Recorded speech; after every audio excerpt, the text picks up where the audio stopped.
second time around.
Waiting on you, and you got time.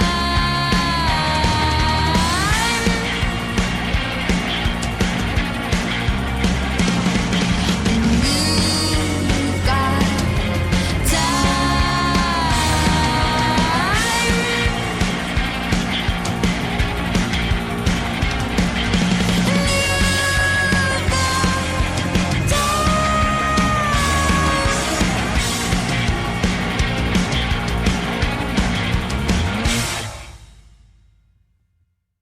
Yes, God, I love that song. I just love the emotion that it evokes. It's just great. Regina Spektor, You've Got Time. Great song. Moving on, a little more, I guess this is kind of science related, but more medical. Apparently someone is, some researchers have, well, they say they've linked daylight savings time to an increase in heart attacks. I don't know, this is kind of crazy, but a study by physician, I hope I'm pronouncing this correctly, Amit Sandhu of the University of Colorado and some of his colleagues analyzed more than 42,000 admissions for heart attacks at Michigan hospitals, in the state of Michigan, hospitals that occurred between 2010 and 2013. He reported that his team found a 24% increase in heart attack admissions on the Monday after the spring forward clock change to daylight savings time when compared with other Mondays throughout the year. The team also detected a 21% decrease in heart attacks on the Tuesday following the switch back to standard time in the fall. Results from other days of the week were not significantly different from the average. That's kind of weird to me. I'm sure some of the data can result from the time change, allowing for more time, the following day in the spring and less time the following day in the fall, or more or less time, to report the attacks on a particular day because of the time shift, but I'm sure not all of it, And how the heck can these damn time changes on one day of the year cause this? Basically, the researchers believe it could be the result of disrupting sleep cycles, and I don't know. I don't know how losing 1 hour of sleep one day could actually cause someone to have more heart attacks. It's kind of strange. I don't know. And just on that one day, your body is still on a different cycle for some time after it takes like 16 days to develop a habit in a sleep cycle. So, your body is still experiencing those, disruptions. So I guess what I'm wondering is like, how can that one single day cause such a massive increase in heart attacks? I mean, it's interesting. I'd like to follow up on that story later, if it's possible. I'm going to move on to some local news for us here in Northwest Indiana. To start off, a group marches on an abortion clinic in Maryville, Indiana. And this is kind of an older story, but it's relevant to this area. On April 5th of 2014, a group from the Knights of Columbus marched on the Planned Parenthood facility in Maryville, Indiana, in protest to abortion. The group members were dressed in feathered hats and dress regalia. Mr. Michael Velasco, the group's pro-life director, said that no one has the right to take away a life. The Knights were joined by other protesters. The Knights perform this march twice a year, in which they march from the Catholic Diocese of Gary Pastoral Center near 93rd Avenue and Broadway in Maryville to the facility, the Planned Parenthood facility, at 8645 Connecticut Street in Maryville, Indiana. They said they started the marches about 5 years ago. Here's my problem with this. This group is obviously representing the beliefs of the Catholic Church. And I'm going to reiterate that statement that I read a second ago. The group's pro-life director said that no one has the right to take away a life. The church is single-handedly responsible for more deaths worldwide throughout its history than any abortion clinic or Planned Parenthood facility could ever take in the past, present, or future. And that was all in the name of God through the Crusades and witch trials and all the other things that the church did to murder people throughout history. Exactly how many people, not unborn children, but living children and adults, have been murdered in the name of the church worldwide? I mean, do we even know? It has to be in the millions upon millions. Whether through plain murder for beliefs or through wars in the name of religion. So I have a problem with any Christian-based group that states as one of its primary, I don't know, for lack of a better word, mantras that no one has the right to take away life. I'm a Roman Catholic, and as I've said before, this issue is one that I struggle with most when considering and contemplating my belief system. I'm sure many do, and if they don't, they should.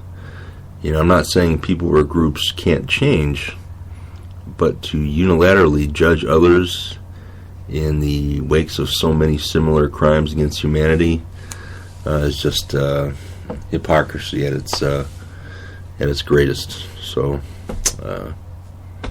there you go. Let's talk about the Common Core education issue. You may have heard that Indiana has become the first state to revoke or want to revoke the national math and English education benchmarks as set forth by our federal government. This is problematic for several reasons.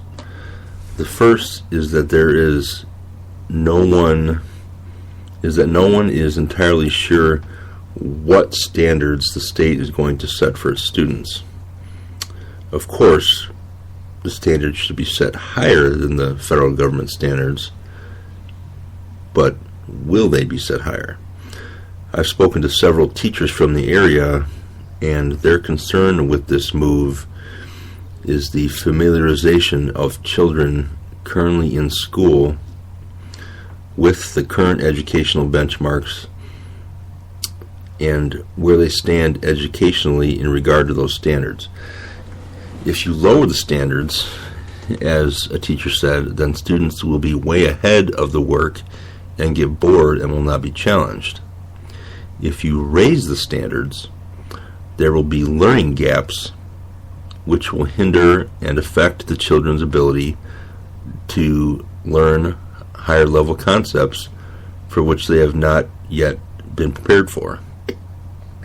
Teachers have just gotten kids up to par and used to the new standards and have just balanced out and configured their own teaching methods to meet those standards, and now the state is changing them again. This will cause serious problems for both educators and students alike.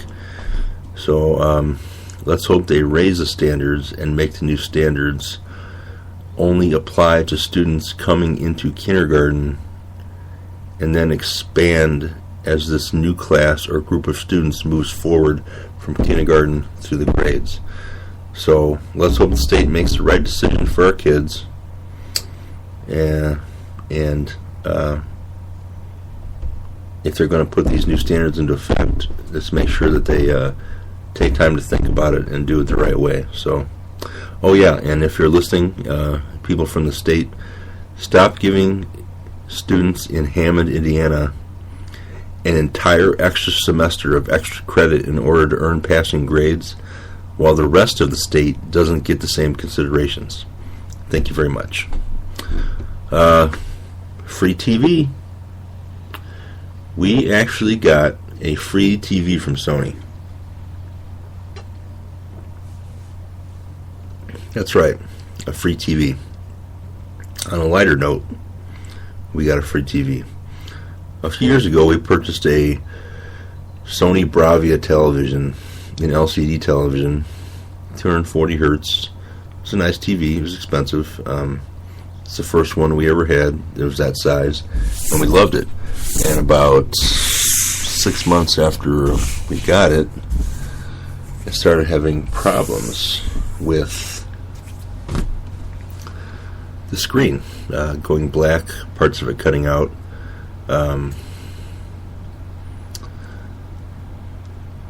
And we called Sony, and they said there's nothing they could do about it, and they offered to give us the chance to purchase a new TV at a discounted price of $900 after we had just bought a $3,000 television.